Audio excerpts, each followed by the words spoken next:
Hi, everybody. It's May, which means it's Mental Health Awareness Month here in Canada, as well as other places around the world.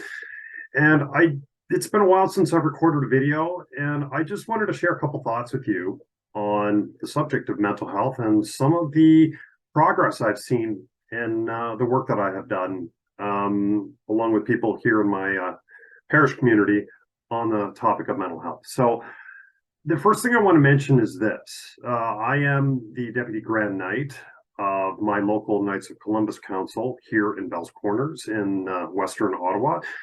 And very recently, I launched a mental health initiative with the Knights where I have offered to share my story about my mental health struggles with other Knights of Columbus councils as a way of promoting men's mental health. I think it's something that's often overlooked when it comes to the mental health struggle out there in society. Men's mental health is something that, for whatever reason, men don't tend to talk about. So I launched that recently, and I just want to share this small anecdote with you. I talked to my council at a recent meeting, telling them this is what I plan to do, and it's just got started. And there was an interesting thing. There was some silence in the room, which I had expected because there are different generations of gentlemen in my Knights Council, and their comfort level in talking about mental health. It may not be at the same place where my comfort level is. So that's fine, and I accept that, and I don't judge that, and I accept people for wherever they're at. But after the meeting, something very interesting happened. One of the members of my council, whom I've never really spoken to all that much before, I knew him from our parish, and I knew him to say hi. I knew that I know that he's active in our parish, but we attend different masses. So when you attend different masses at the church, you don't tend to you don't always tend to get to know people the way you would like to. Anyway, at the end of the meeting, he came over and spoke to me, and he said, I have bipolar, just bipolar, or he says, I am bipolar, I should say.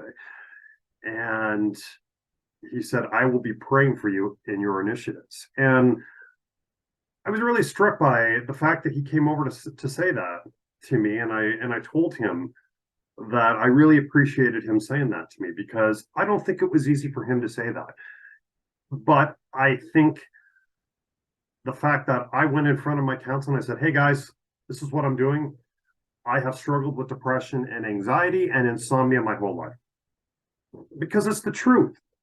And for me, it's not a difficult thing to say anymore, because it is what it is. I didn't choose this condition. I didn't choose to struggle with this, but I have made the choice to fight it every day and to do something about it.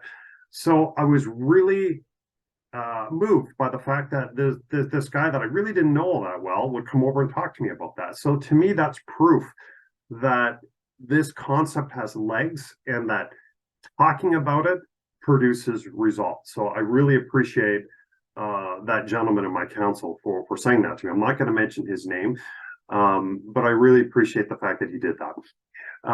That leads me to my second point. Since this is May Mental Health Awareness Month, the other point that I wanted to make was this.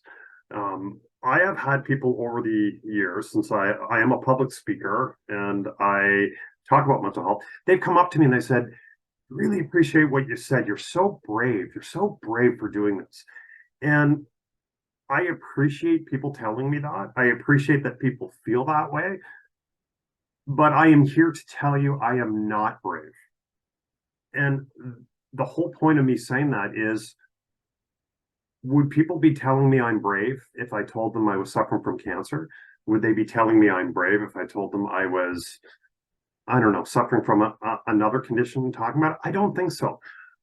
I don't think that the fact that I have this condition, that's a lifelong condition, and that I have chosen to talk about it, makes me brave.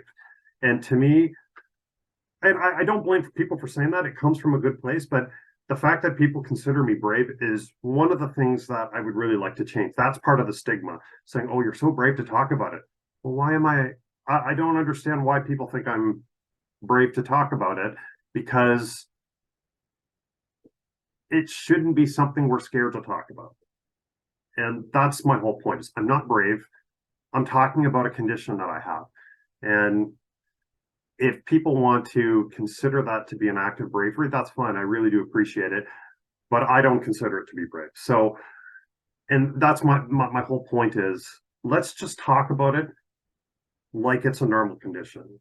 And anyone who has mental health will tell you there are physical symptoms. It's painful. It is physically painful. I will tell you that. When you go through insomnia and you're, operating on 2-3 hours sleep a night, your body aches for the rest of the day. There are physical symptoms associated with anxiety that are debilitating. Yes, it's a condition that affects your brain and nervous system, and it's a condition that people can't see.